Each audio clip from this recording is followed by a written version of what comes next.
Alex Meyer, winner of the USA National 10K Open Water Championships. Hi, Alex, how are you? Pretty good, Mike. How are you doing? Oh, doing very well. Well, an amazing race out there for you. Today's conditions, some might call them less than optimal. What did you think of the course conditions today? I thought it was great. I mean, it makes things a little more interesting. Swimming in rough water like that, mix it up a little bit.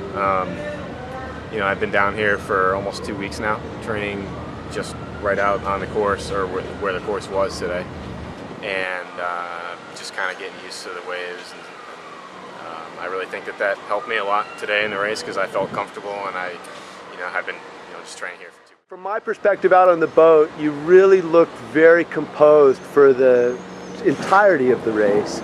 A lot of control. Mark Workington really seemed to carry a lot of the burden in terms of being in that lead position for quite a bit of the race. You guys jockeyed it a little bit. Yep. Did you have any particular strategy when it came to working with those guys or against those guys for that matter?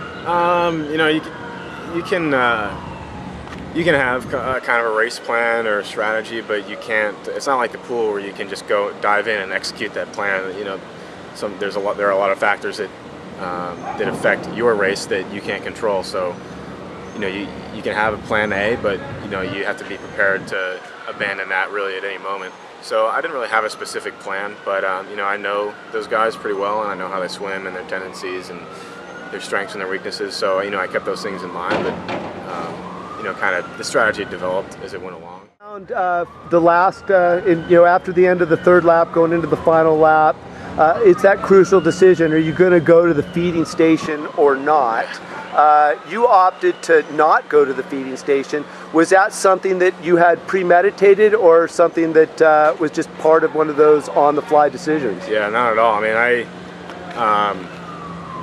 I would have liked to have fed, one more time because I could feel my stomach kind of getting a little empty, and I felt like I needed a feed. Luckily, I still had a couple gels left in my suit, so.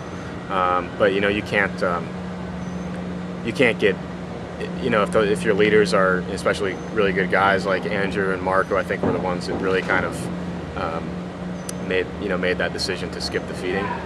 You can't let those guys get away from you like that. I would have had to swim another 50 meters and back if I wanted to go get a feed. So that's just one of those things where it's like the race kind of dictates what you have to do. It was an exciting finish, as many 10Ks are turning out to be. A lot of people don't realize that here you are pushing it for 10 kilometers, and it's coming down to that last 200 meters. In today's race, there was that wave factor, and I made some mention of that. Was that something that earlier in your training here that you had started to prepare yourself as the possibility of maybe using the waves to your advantage? Well, I prepared for the waves like on the course, swimming like around the loops and everything, but it was just yesterday that they decided to make the finish kind of after that right-hand turn when we came in around the last 2 buoys. They decided the finish was going to be just like right there, but for whatever reason, the structure, they didn't think it would hold up in the waves or whatever, so they brought it in the shore, and they're like, yeah, you got to turn and swim with the waves in the shore. So it was just not even 24 hours ago that we knew this was the case.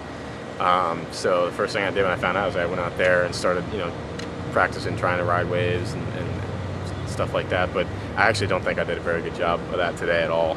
I had a really good sprint, really good effort coming in after that last buoy, but I went like a little bit to the left, and I'm 5 feet from the finish pad, and I just feel, the feeling when you get like you're getting sucked back by the wave. It means just something's about to come crashing on top of you. So all of a sudden I'm in 3 feet of water, and then my chest is on the sand, and I know that all this water is going to come hit me, and I'm basically not moving.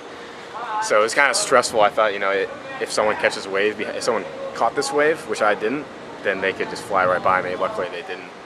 I actually don't even know how far behind they were at that time, but so it was made me a little nervous for a second, but I just barely managed to to hit the very far left of the pad because it almost swept me too far to the left as well. You're on your way to Shanghai for the World Championships, That's right. and hopefully that is going to propel you to London in 2012 and making one of those top 10 positions. Alex, it's been a pleasure talking with you today, and we wish you nothing but continued success, and I admire your fortitude and your planning. Thanks, Mike.